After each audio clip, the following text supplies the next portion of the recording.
everyone. Thank you for attending our first webinar for the Cardiac Critical Care Online Fellowship. So today,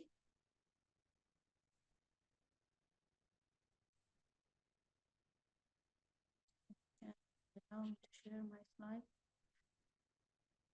So today our agenda, it will be the introduction of the fellowship. I will present it. Then Dr. Ahmed Hijazi, our academic director, he will present the timetable and overview of the curriculum.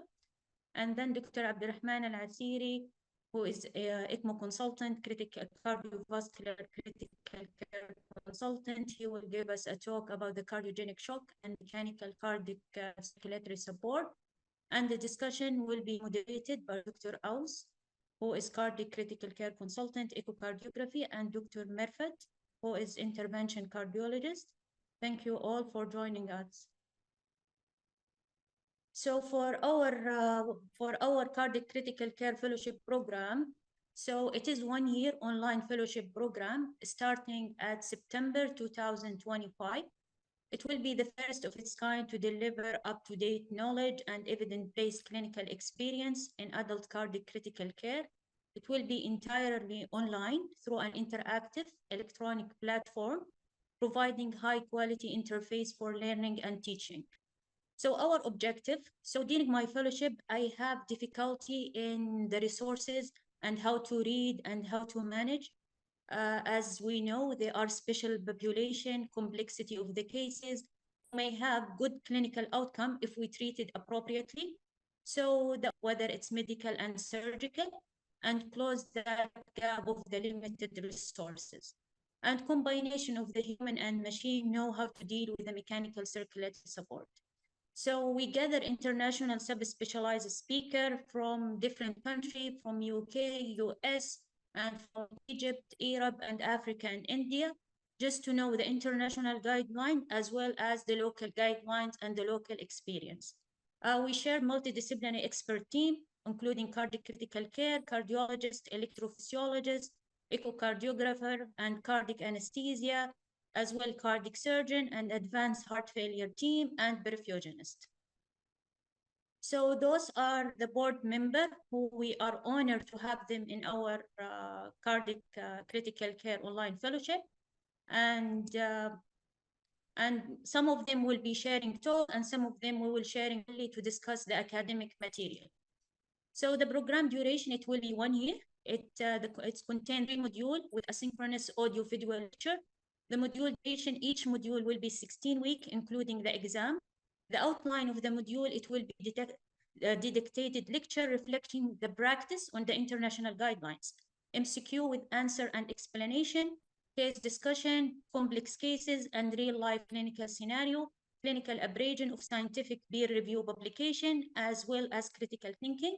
And we are doing this to make it as a dialogue, not monologue teaching. And it will be as well workshop online work, which you will be run by cardiac critical care and as well as perfusionists. And also we'll have a panel review with a free webinar each week. So the modules are basically, the first one, it will be the foundation of the cardiac critical care. The second one, perioperative cardiac care. The third one, it will be mainly for mechanical circulatory support. For the instruction on the scientific material, all scientific material are released at the beginning of each week. It will be Monday, 8 a.m. And the fellow have the freedom to navigate the scientific material, complete their task through the week, and turn an assignment by the end of the week. So all the activity and the assignment and monitor in the platform, it will be weekly qualitative, quantitative assessment, and evaluation will be performed based on the engagement and the activity in the program.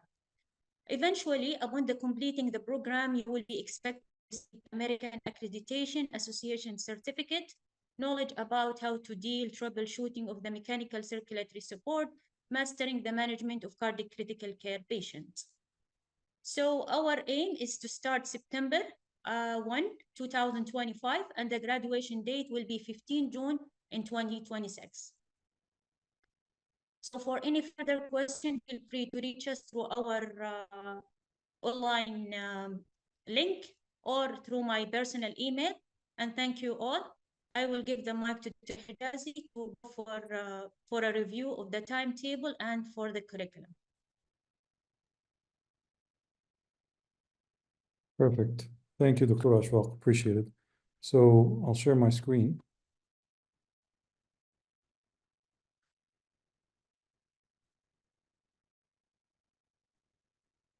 So thank you all for joining us today. I'm very excited to present our program.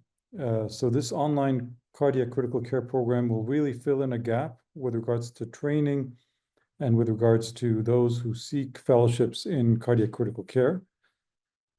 I've been tasked today with walking you through the timelines of our cardiac critical care fellowship, which is due to launch this September 1st, 2025. Before I do that, I invite you to visit our website. This is our landing page at the World Institute of Critical Care and Emergency Medicine. It will show you the Cardiac Critical Care Fellowship structure, the board members, and that's how people will be able to register. So please bookmark this link and visit it whenever you have time. I'll walk you through the timeline. So we'll start in September, and we've divided our fellowship into 3 large modules. The first module is Foundations of Cardiac Critical Care. And as you can see here, the foundations will include things like applied cardiovascular physiology, pharmacology, some of the monitoring aspects of cardiac critical care, some of the brief aspects of pre-op management of patients with decompensated heart failure, aortic dissections, acute coronary syndromes, acute valvular emergencies. And then we have a webinar at the end of week 6, which will be on cardiac catheterization. As you can see here, there are frequent webinars, so it's not just only modules and questions. There will also be webinars where you get in touch with your instructors and experts from all over the world. Week 7 will onwards to the end of that module will cover the basic ultrasound skills that you'll need to get through a cardiac critical care fellowship. So our foundations is really divided into 2 aspects. The first is the physiology, pharmacology, monitoring, and preoperative management. And then the second aspect of module 1 will include cardiac ultrasound, especially things that are related to cardiac critical care. And then we have a discussion webinar at the end discussing ultrasound of lung and pleura and volume responsiveness in ICU with ultrasound. And then at the end of week 16, we'll have our semifinal assessment and exam. And then module 2 is really the bulk of what most cardiac intensivists really need to know. So the meat of the course is really module 2, and that is perioperative care. And that is what we mostly as cardiac intensivists care for. Most of the pre-op management is done by cardiology. Our post-op management is usually done by us as cardiac intensivists. And so we will discuss the essential aspects of what happens in the OR with regards to cardiopulmonary bypass, cannulation strategies, anticoagulation and its reversal. We'll go through the very basic surgical steps, the things that you need to know as a cardiac intensivist. And then we'll start jumping into straight away the complications that we see in the perioperative period, things like perioperative bleeding and tamponade, low cardiac output syndrome, RV failure and management, vasoplegic syndrome, dynamic LVOT obstruction, cardiac arrest post-cardiac surgery, and how that differs from regular ACLS. We'll also go into comprehensive critical care of the cardiac surgical patient. This webinar really discusses the routine aspects of sedation, ventilation, and the things that we do routinely on a day-to-day basis. Then we'll go through the arrhythmias post-cardiac surgery, pacemaker troubleshooting. We'll go through management of heart and lung transplants in the post-op period, neurologic complications after cardiac surgery. We'll go through a special week talking about an overview of management of PE and post-operative care of surgically treated PE in the ICU. Then we pick up again to discuss delirium, pulmonary and renal complications after cardiac surgery, GI complications. And then there will be a final assignment and an exam at the end of module 2. So module 2, as you can see, is the most important module of the online educational fellowship. Module 3 will mainly cover mechanical circulatory support. We'll go into depth with VA ECMO, the different approaches of VA ECMO, central, peripheral, the indications, the contraindications, the complications, anticoagulation, how to manage these patients, So that will take us all the way from week 1 to week 3. We have 1 week of VV ECMO, that is week 4. And then week 5, we'll have a discussion webinar on troubleshooting VA ECMO. And then week 6, we will discuss balloon pumps. Week 7, we will discuss microaxial flow pumps, which is the proper name for Impellas. Week 8, we'll discuss durable LVADs. Week 9, we'll discuss RVADs. And then week 10 will be a discussion webinar on the role of echocardiography in mechanical circulatory support. And then the final portion of module 3 will include the final assignments and the exam. So we're really excited. We have the commitment of quite a few international experts with regards to these topics. And we really look forward to engaging you in our program. I'll hand it over to Dr. Ashwaq again. Thank you, Dr. Hijazi. I would like to introduce Dr. Abdurrahman Al-Asiri, who is our speaker for tonight. So he's a consultant of medicine, critical care, cardiovascular, and ECMO consultant, who will give us a talk about the cardiogenic shock and overview of mechanical cardiac circulatory support. The mic is yours, Abdurrahman. Hello, it's very clear, my son. Yes, I can hear you clearly. Yeah. Hello, everyone, and good night and good evening for different regional greeting. Thank you for the invitation, and it's my pleasure and to be here and to present the cardiogenic shock and MCS. And I hope to have successful cardiovascular critical care fellowship. That will be very exciting to involve international speaker, and then we have also international participants and students from the different country of the world. So my talk today is about cardiogenic shock and MCS, and it's because the time limited is around 35 minutes. It's a very huge topic, and it's taken around 40% or 30% from the cardiovascular critical care. I will try to summarize and also to go over few with a superficial touch for some important topic or some important highlight to be presented in this talk. First of all, regarding the conflict of interest, nothing to declare. And the main objective by the end of this talk is define the cardiogenic shock and understand its pathophysiology. Also apply the SCI shock classification to patient cases, recognize when to initiate the mechanical circulatory support, and also to choose between which type of devices we use, also manage patient through the case-based scenario. Almost in every shift or every on-call in the ICU, especially in the cardiac critical care, we have patient who has 55 male post-MI hypertensive tachycardia, and the Swan or BA catheter show the cardiac index 1.6, permeability wedge pressure 22, and SVR 1,500. So the question comes to our mind, what's type of shock, and then we can manage to apply the management on it. I know it's not interactive session, but I mean, this is the classical presentation of the cardiogenic shock. These patients, they always present with the high CVP, also SVR high because they try to compensate as a hormonal compensation. Capillary wedge pressure will be high, secondary to the congestion, cardiac output and cardiac index will be high. So the second question comes to us as a cardiac intensivist. What's the most common cause of cardiogenic shock in our practice?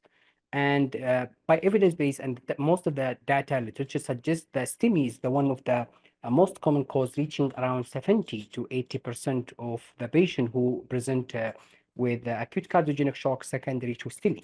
But also there is another cause that can cause the similarity of presentation like myocarditis, PE, post-cardiotomy, all other causes that can cause the cardiogenic shock. So try to define the cardiogenic shock is not easy. It's like syndromatic. It's not a single disease. It's not single presentation. It's not single symptom or sign.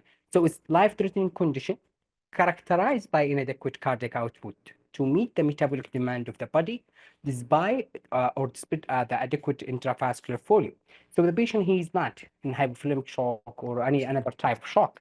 His pump is failed. So if we diagnose that patient with cardiogenic shock, then we can manage. this patient. The classic definition of the of cardiogenic shock is sustained blood pressure less than 90 for more than 30 minutes. Also, this patient has reduced cardiac output and cardiac index to less than 2.2, elevated the pulmonary capillary wedge pressure more than 15. That indicate the sign of the congestion and the sign of also hypoperfusion, cold extremities, oliguria, altered mental status, metabolic acidosis, rising the lactate. All this is sign of hypoperfuse to the multi-organs. So the pathophysiology of the cardiogenic shock, it's the first thing when the patient he has acute myocardial infarction, for example, and he has pump failure, then his cardiac output goes down. Then will be end up by tissue perfusion will be low. Then our body that will be say, hey, there is something that will be there is no blood coming to the organ, to the kidney, to the liver, to the brain. So we start to neurohormonal activation and sympathetic activation to replace or to represent to keep the MAP above 65. So they will increase the SVR or systemic vascular resistance. That will be worse more for the heart because that will be increase the afterload of the heart. So that would be worsening the cardiac output. Then also, if the SVR will increase, that would be back to the left ventricle, and they would be increase the LV, ADP, and the pulmonary capillary wedge pressure. That would be end up by pulmonary edema and hypoxia, and then will be the sequelae of the cardiac failure or cardiogenic shock. That will be poor perfusion for the kidney, for the hepatic, for the brain, and that will end up by acute kidney injury, also acute liver failure, also could be hypoxemia, altered mental status, hypoxia. All these can cause secondary to the cardiogenic shock.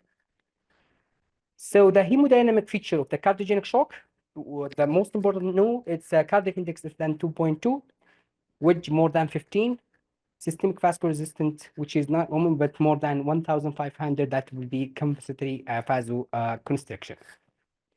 As we mentioned before, if the LV afterload will increase, that will be increased the wall stress, myocardial oxygen demand, cardiac output will decrease, opening of the aortic valves will be low. That will be blood stasis inside the left ventricle. Then will be risky for thrombosis formation inside the LV. Then risky for systemic embolization. On the other side, LV-ADP increase. That will be also pulmonary capillary wedge pressure increase. That will be end up by pulmonary edema, also worsening hypoxemia, patient desated, and all these sequelae secondary to pump failure. So it's not easy disease or easy syndrome. It's very catastrophic, and we should figure it out early that we can interfere and then start to manage this patient to avoid the complication could happen from this syndrome or disease. As I mentioned before, it's not only we try to save the heart. The heart is the pump to help the other organ to perfuse. But if we have the patient cardiogenic shock and the time itself in cardiogenic shock can cause hemometabolic problem, increasing lactate, as we say, all these sequelae that could happen because the time of diagnose or pick up these cardiogenic shock is late. That will be end up by mortality and morbidity, and that will be different for sure for the outcome if you're a patient. So at least our talk today is you should be vigilant to know your patient is in cardiogenic shock early as possible and to diagnose him, then you can apply the management. The epidemiology and the causes, as we mentioned, acute myocardial, it's reaching around 70 to 80. Others taken around 30%, acute or decompensate heart failure, mechanical complication, fulminant myocarditis, massive pulmonary embolism, post-cardiotomy shock. All these it can cause of cardiogenic shock. Diagnosis. I try to convince more here regarding the Swan-Ganz or right heart cath or pulmonary artery catheter. That will be, I know there is some study that will be against, and there is no increased mortality and no improved mortality, and there is no good outcome. But I think that the initiation of the Swan-Ganz is not only for management; it's a diagnosis or initiation to tell us where are we. Are we in the right direction, or are we deteriorating, the patient deteriorating, and we should know which side we go. So I'm very convinced to use Swan or at least non-invasive hemodynamic monitoring. We have a lot of non-invasive nowadays to measure the cardiac output and the cardiac index. The right heart cath or pulmonary artery catheter that facilitate invasive measurement of intracardiac pressure, performance of the thermodilation cardiac output, and measuring the mixed venous saturation. Also, that can give the cardiac output, cardiac index, pulmonary artery pulsatility index.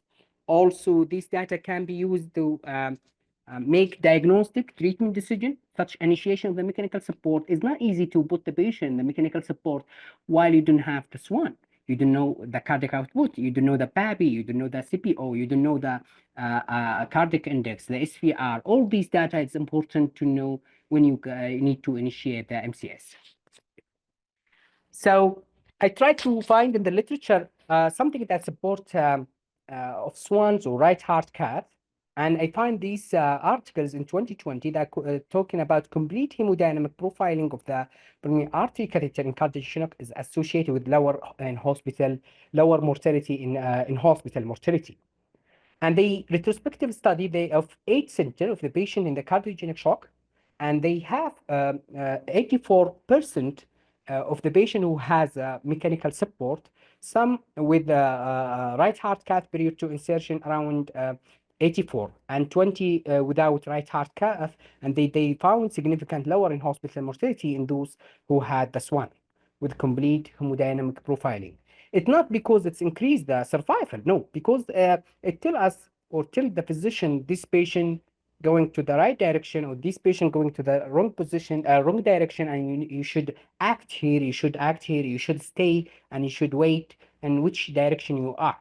So I'm still convinced about it, and I have this study from I think from a biomed company. They compare between the patient who has SWAN and versus who's not SWAN, around 1,800 patients in each side, and they discuss about the survival of patient to impella explant, to remove the impella, and they found around 14% decrease in mortality with very significant p-value. So it's important to know it's not improving the mortality, it's important to guide us where we go.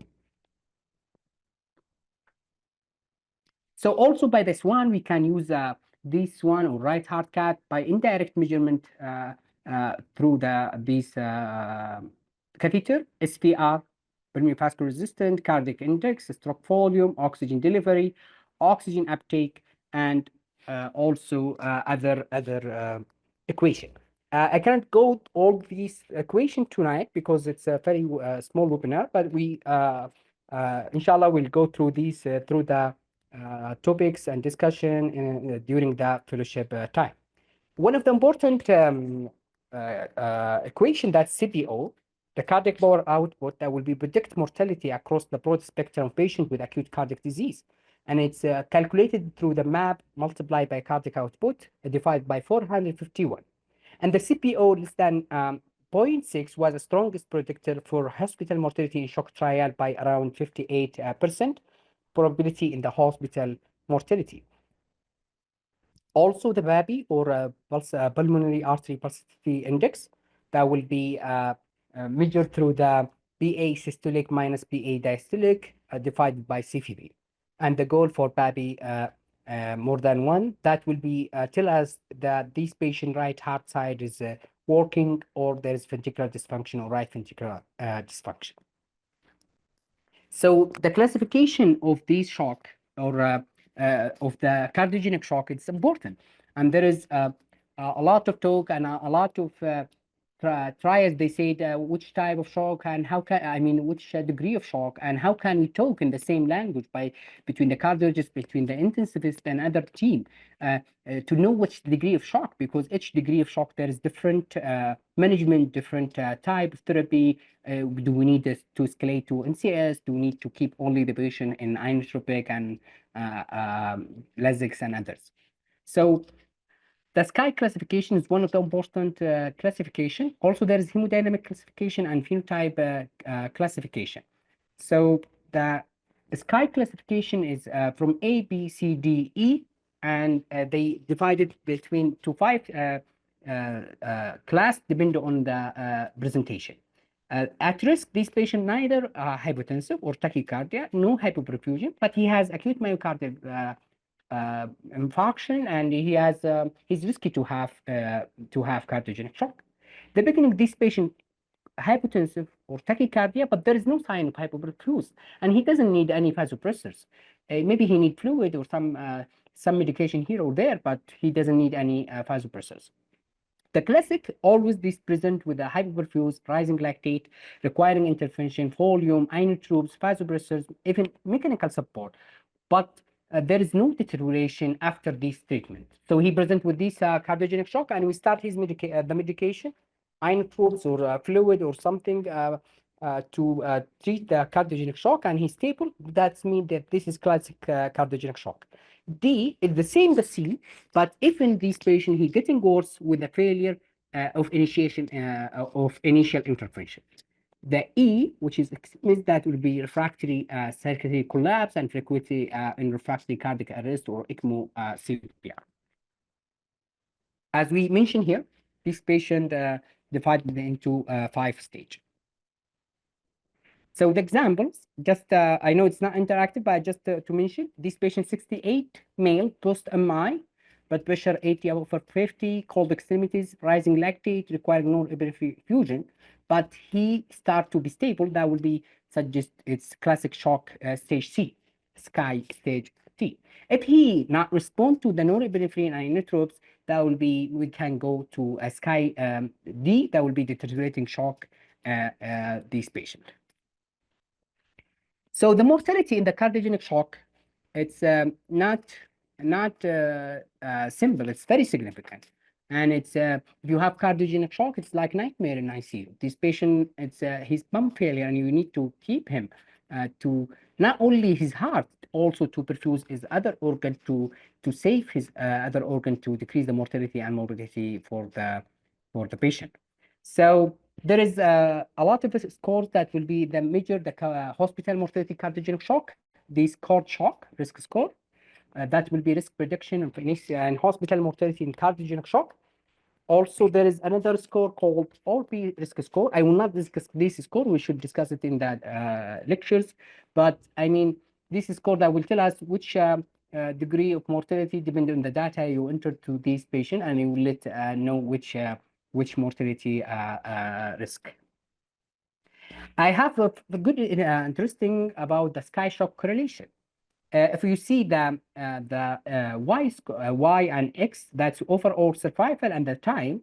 If we diagnose the patient early, that will be different, and that will be good to save the patient and to keep him to manage his cardiogenic shock in the initial stage. If we see that green color or green arrow, that suggests of beginning the cardiogenic shock.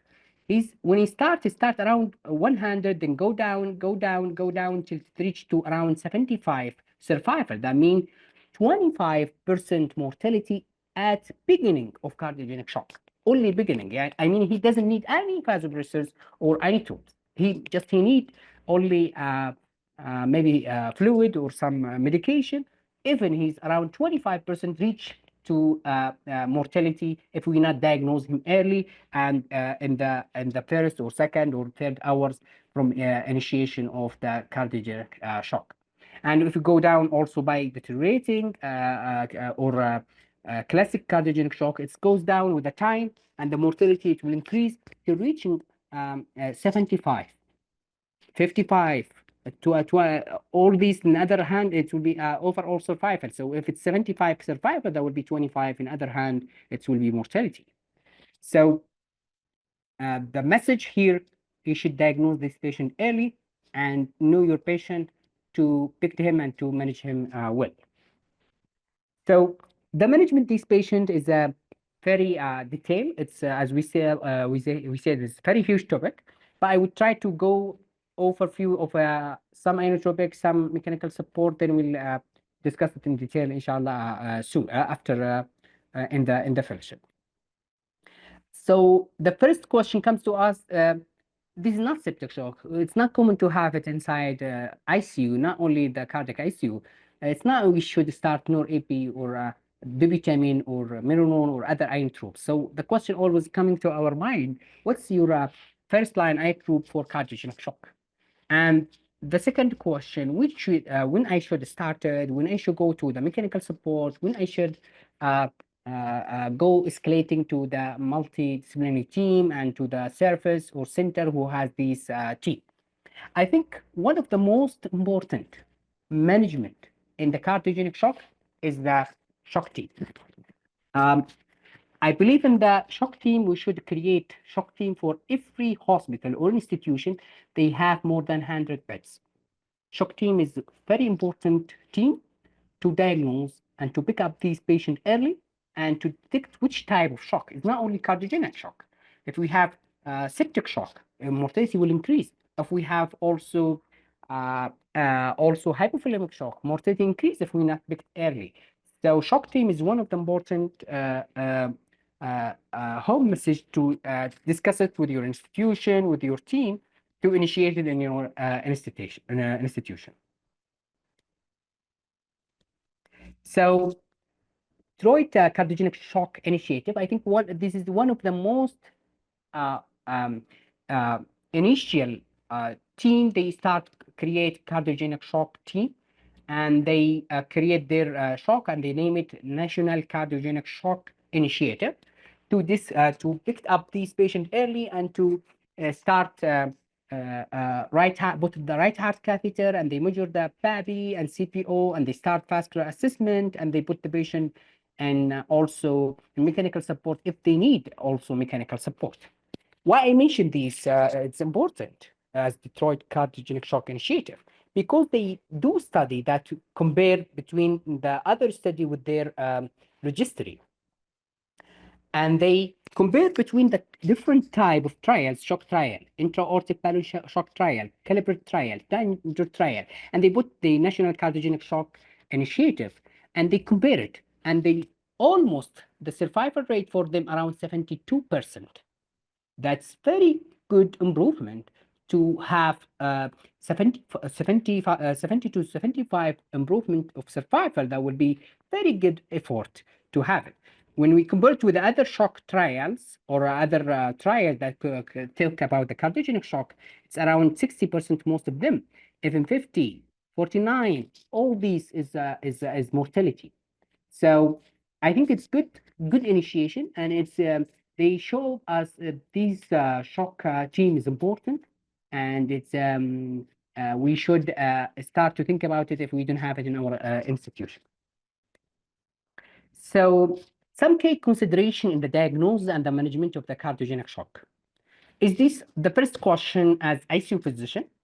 Is this cardiogenic shock or not? What if it's yes? What's the severity of cardiogenic shock? What's the sky stage? Is it LV or RV or both? Is it what are the treatment options? I should start by inotropic, or I should go how much time I wait or I go to mechanical support? All this is important to ask yourself when you find this patient and query cardiogenic shock. Also, the cardiogenic shock patient, we should think in not in one view, should a different views to know which patient I'm dealing with regarding the shock severity, phenotype, and risk modifiers. Shock severity, sky stage, worsening shock trajectory for this patient or not. Is this patient picked early or late? It's different. Hemodynamic measurement, ECOG abnormalities, lactic acidosis severity, phenotype of the shock. Is it of the cardiogenic? Is it ischemic, non-ischemic? It's new onset or acute on top of chronic? Is systolic dysfunction? Is LV, RV, biventricular? Is it only cardiac or cardiopulmonary failure? I mean, we need to go directly to the ECMO because we also to manage the respiratory issues here. Hemometabolic, cardiorenal, non-congested, also the risk modifier, patient arrested or not, the brain injury, also anoxic, non-modifiable like age, organ function. All these, it's important question to ask yourself when you find this patient he has query cardio or confirmed cardiogenic shock. Before you go to escalate the medication, you escalate also the mechanical support. Also, is there any exit strategy for the patient from the mechanical support? It's important. if the patient is in old age and we put him in mechanical support and we don't have exit strategy because there's no transplant, so all these questions it should be in your mind before you initiate these management. So the goal of therapies or goal of therapy in cardiogenic shock circulatory support, not only mechanical, also pharmacological circulatory support by inotropic, by also vasopressors. So the treat tissue hyperperfusion and avoid accumulation of lactic acid, other metabolic product of anaerobic metabolism.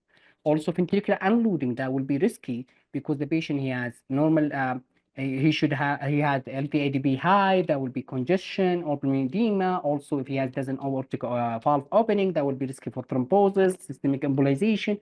All this is our goal of therapy is to back the normal physiology of the heart, to decrease the complication could happen secondary to the cardiogenic shock. Also, the myocardial perfusion, revascularization, if it's secondary to acute MI. This will allow us for high to increase the perfusion and to decrease the LVDB and decrease the pulmonary congestion. So one of the things is called ABCD shock management, that will be step-by-step approach: airway, breathing, circulation, drugs, and evaluation. Some of the patient who has cardiogenic shock, he has decreased level of consciousness because the mental status is not perfused well. His brain is not perfused well in a decreased level of consciousness, and we should save his airway before his heart because it's risky to arrest. Also, and he cannot keep his airway patent. The initial management is also by focusing on stabilize hemodynamic, combination of fluid, vasopressors, and inotropes. Vasopressors, inotropes, when and how. Patient who has cardiogenic shock, MAP 55, what's your first line of agent? Vasopressor used for hypotension less than 65. Thinking about norepinephrine, it can work some inotropic effects, especially norepi. Also inotropes like Dupio, like Miranon, that will help us for decreased cardiac output. To improve the cardiac output, but we use it for the patient who has a low cardiac output. So does the pharmacological therapy enough or not? Despite pharmacological therapy, some patients remain refractory in stating and mechanical support circulation escalation. So how long do you wait before you escalate? And you start patient and manage patient, and you just do serial measurement to evaluate and to follow up your patient to know he gonna respond to the initial inotropic and pharmacological therapy or not, or he need to go for mechanical support. So if we find the refractory, rising lactate, worsening the cardiac index, and end organ failure, always consider and thinking about the mechanical circulatory support to perfuse and to support all the organs, include the heart. So as we said here, when pharmacological therapy fails, MCS device provide hemodynamic stabilization. So one of the most important things, as we said before, when you diagnose patient with cardiogenic shock and you have 4 rights, and I consider 4 R's, that mean right patient, right time, right place, and right treatment. Right patient, that means electrical or hemodynamic instability, he has ventricular dysfunction, he has some goals of care and health values, his age is acceptable. Also, right time, he has cardiogenic shock. We diagnose him early, and he's high stage very early. We can diagnose him and we can manage him early. Congestive profile, lactic, multi-organ dysfunction. We picked him before he go to multi-organ failure. Also, the right place, we should have system of care that we have multidisciplinary shock team and regionalized shock network, 24/7 CICU dedicated staff who are available for this MCS and for all these pharmacological and non-pharmacological management, and also to manage this patient who's in the cardiogenic shock. Alpha and transplant capabilities for this patient, and also in the center. Also, which device and right treatment, which device mechanical circulatory support. It's this institutional or the operator, he has expertise to insert the ECMO, to do the LFAT, the surgeon who do LFAT, the tandem heart, all these support. We need an institutional and operator expertise. It's not easy to do it in any institution. So we need some time to just start management, start pharmacological management, send him to the to very good center that manage these patients in shock, cardiogenic shock. Also neurological injury. If he has cardiogenic, if he has cardiac arrest and he has a axonal, or if he has anoxic brain injury, it's not easy to put the patient in a, he has an anoxic brain injury and put him in mechanical support. That will be outcomes bad for sure. So you should choose your patient for a right patient, right selection, and right time and right place. There's very good graph that will be discussed if the patient he has acute there's a lot of algorithm. I can't mention it all, but at least give you overview about it. So if the patient he has the acute myocardial infarction, we should cath lab activation, revascularization, hemodynamic early hemodynamic monitoring, also see the parameter of hemodynamic profiling, then we'll decide which type of device we'll use. Also, he's in other side, if he's heart failure and non-heart failure, and he now in cardiogenic shock, at least we have time. They will initiate about inotropes, vasodilator, and decide which congestive profile is it left ventricular dominant, right ventricular, and or biventricular. And there is no also contraindication to escalation of the care. There is hemodynamic stability for transfer the patient. So how to approach to device selection based on invasive hemodynamic. It's as we said, it's very general talk. I will not go deeply about it, but we have these patients, 66-old male, anterior STEMI, blood pressure 80/60, cold extremities, cardiac index 1.7, nor-EBI, and he's still rising lactate, he's still hypotensive, and we should go to intra-aortic balloon pump, Ambella, and VECO, or new device needed. This is the question coming to us every time we face cardiogenic shock. Also, there is a here illustration that talk about the cardiogenic shock algorithm. I will not go through it, but we'll go through the these things during the lecture, inshallah.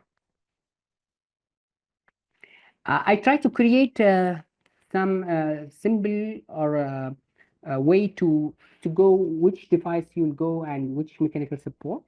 I'm always calculate the CPO.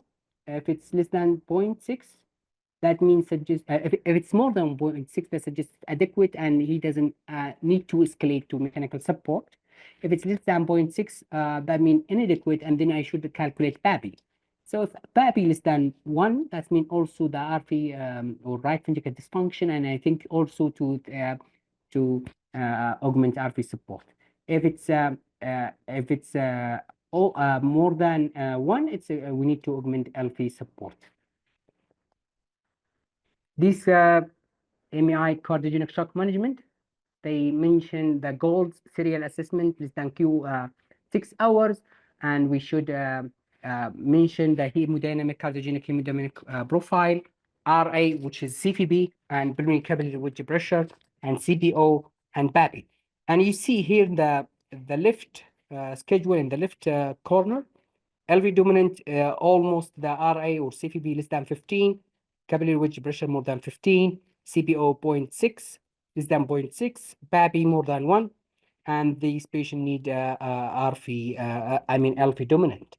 And if it's RV dominant, we have RA pressure or CVB pressure more than 15, and the pulmonary capillary wedge pressure less than 15, and CPO less than 0.6, and PAPI less than 1. And this patient mostly he need RV support. And biventricular, we should have both. If CVB more than 15, pulmonary capillary wedge pressure more than 15, CPO less than 0.6, and PAPI less than 1. So depending on the sky stage, we'll decide which side will go and which device will go, depending on the hemodynamic profile. Also here, another algorithm we're talking about the system, which device will use is right ventricular, left ventricular, or biventricular failure. This is one of the mechanical support devices. It's called intra-aortic balloon pump, which is balloon inserted through the femoral artery, goes to the ascending aorta, and they implant there the balloon inflated there during the diastole and deflate through the systole, and it will be go flow around 0.5 liter, which is 500 ml per minute. That will help to coronary perfusion, and we can use the sheath size 7 to 8. Most of the time, they use it by cardiology in the patient who has prolonged ischemia and sign of early cardiogenic shock. It's counter pulsation in the descending aorta. It's very easy to implant it or to insert it. Need just experience. I need to. Sometime we need to do it in under fluoro, or sometime by X-ray afterward if we have difficulty with insertion. This is Ambilla CP, which is a flow around 3.5 liter per minute, sheet size around 14. It's like a motor pump that will be go to the left ventricle. If you see the image here, go to the left ventricle through the aorta, and then it will pull the blood from the left ventricle and ejected into the aorta down to the through the pump motor there. This is Ambilla 5, which is mostly is a surgical technique. We use it for long period of time, and it's flow around 5 liter, sheath size around 23. It's more big and risky for bleeding. The pull blood from the LV and injected in the aorta and inserted via surgical graft. Most of the time, we use severe cardiogenic shock in the patient in normal ARV and we want to keep him in long time, so we can increase it to Ambilla 5 or upgrade it from Ambilla CP to Ambilla 5. I will show you here the surgeon, he do the dacron graft, that's graft from the axillary or the axillary artery or subclavian. They do graft that will be go beside and will go outside. Then we can insert the cannula through it outside, and then we it's easy to run the Ambilla 5. That will help the patient. That will be easy mobilization. And I will show you the picture for one patient who's an Ambilla 5 and he's mobilized. You see this patient, he's an Ambilla 5 through the dacron graft in his chest, and it's connected, and flow is 5, and he's mobilized in his in the ICU.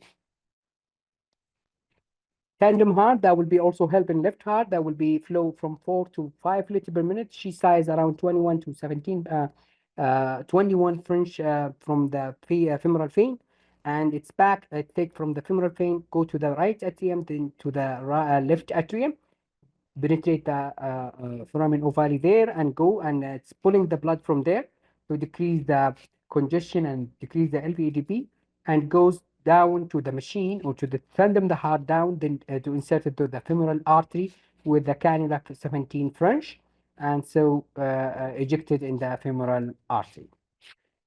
And I think it's very clear here, it's ECMO, it's mostly by ventricular support. We can reach flow around 7 liters depending on the machine.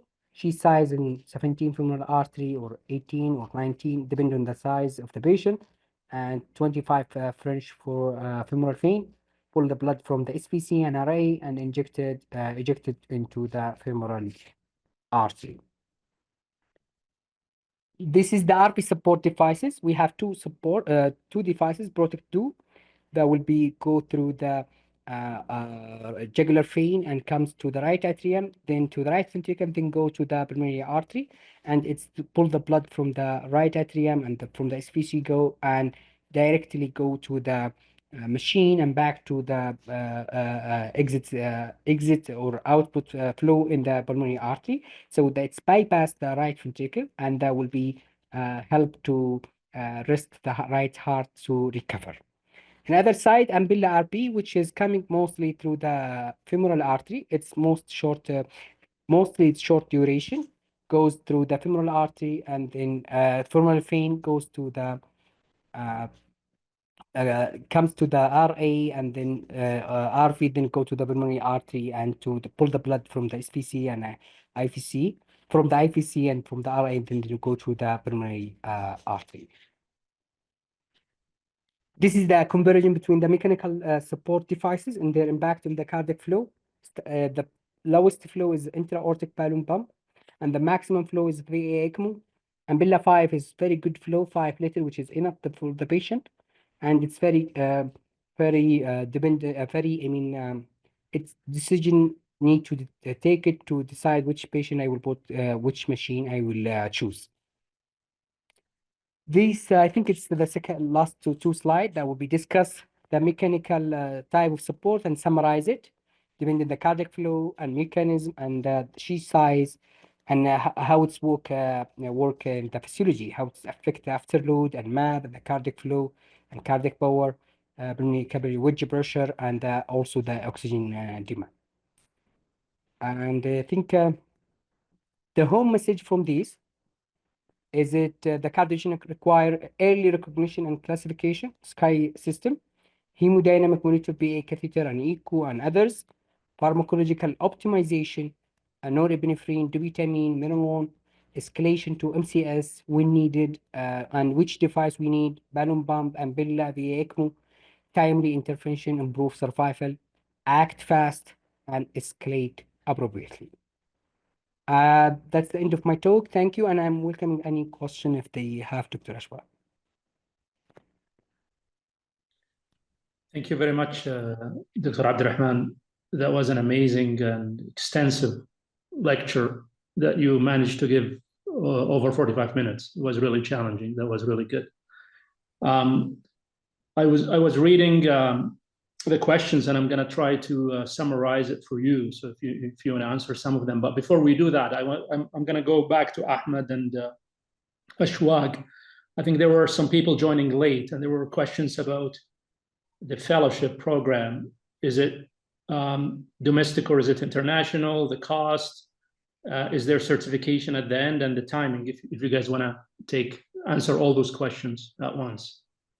I answered the question through the chat. But for the, I would just go again, Ashwag, and say it all here, just for everyone to hear. So for the fellowship, everyone can join as long he's critical care, and it will be international. It's not locally, and for the course, it's still not yet. However, we are considered to be affordable for everyone, especially the low economic country. They will have more discount on this, and also for the group registration, they will have a discount. And for the fellowship certificate, it will be American Association Accreditation Certificate with for each modules, and finally it will be one final certificate from the same association. Thank you so much, Ashwaq. Ahmed, anything to add? No, the payments will be per module, and the payment structure will differ according to which country you're from, inshallah. So hopefully it will be affordable for everybody. The unique thing about this program is that it does not only give you lectures, it also tests your knowledge. Basically, after you listen to the lecture, you're expected to go through the multiple choice questions with a very elaborate and detailed answer key that will improve your learning experience. And so it's not just a lecture program, it's also a lecture plus testing program that will help you retain the knowledge that you've learned.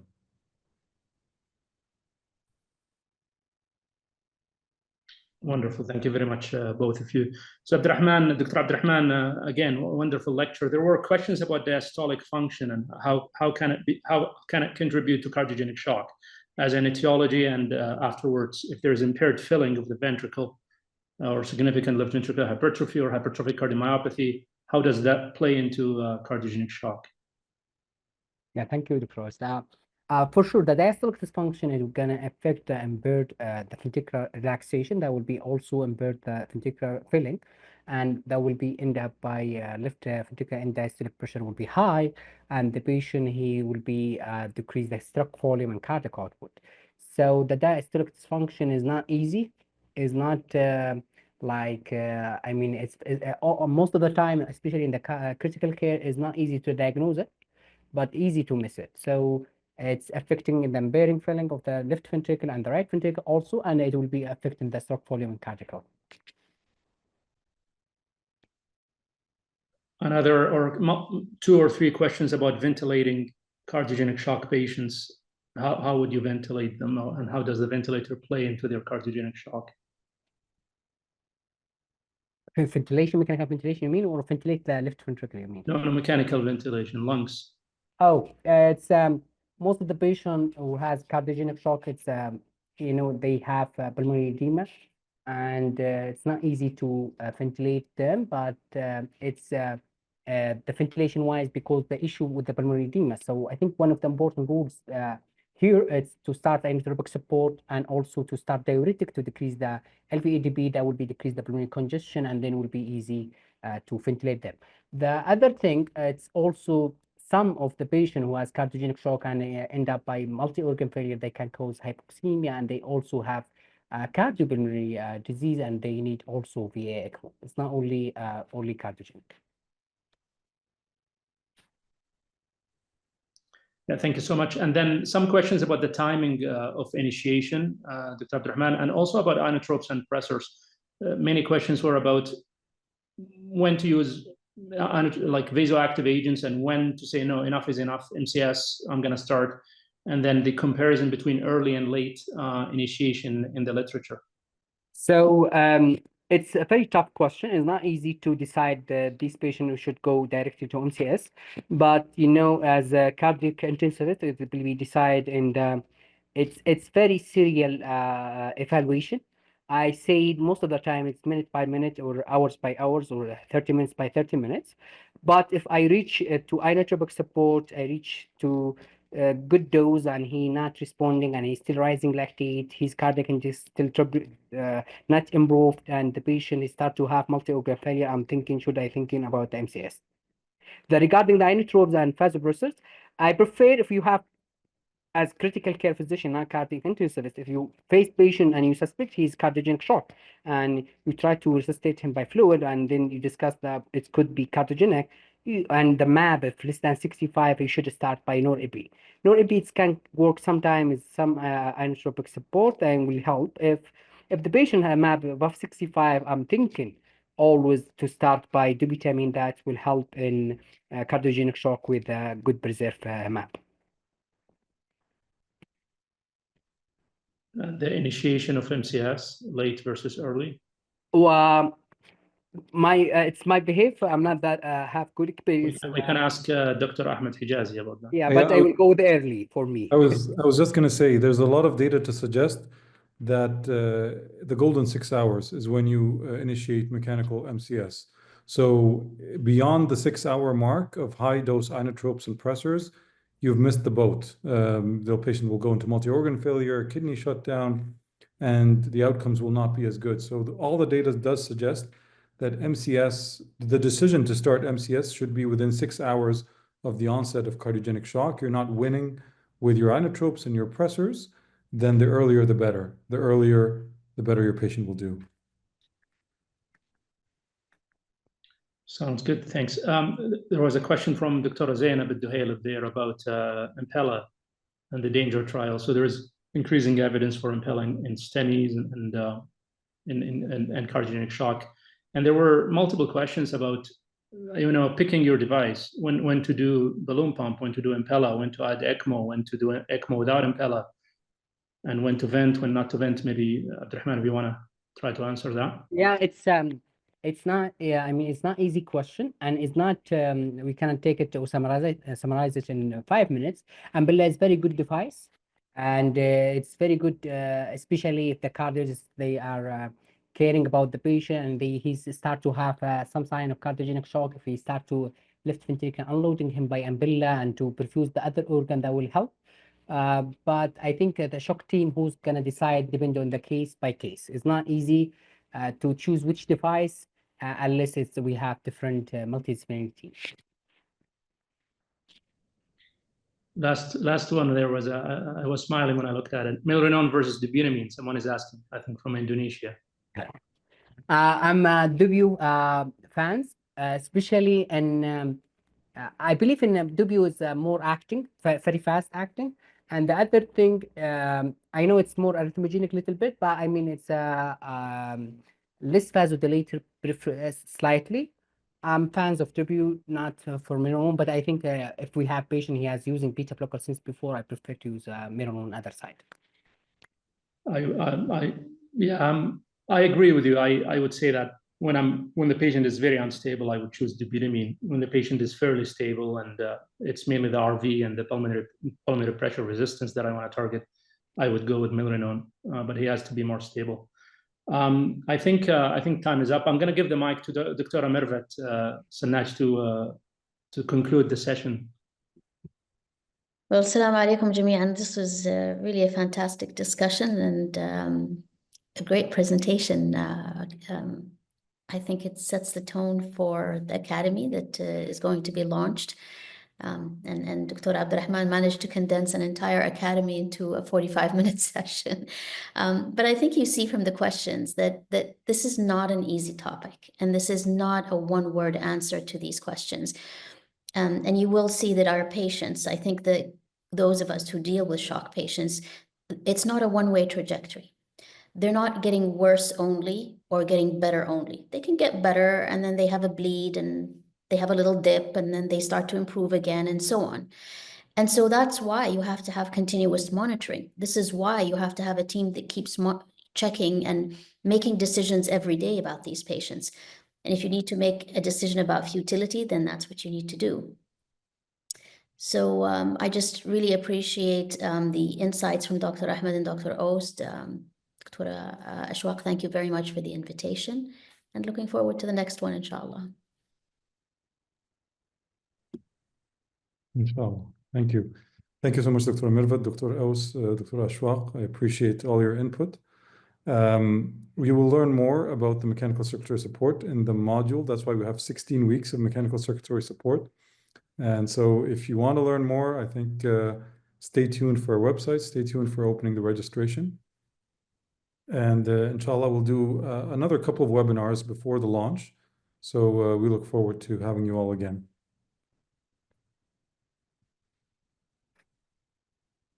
Thank you.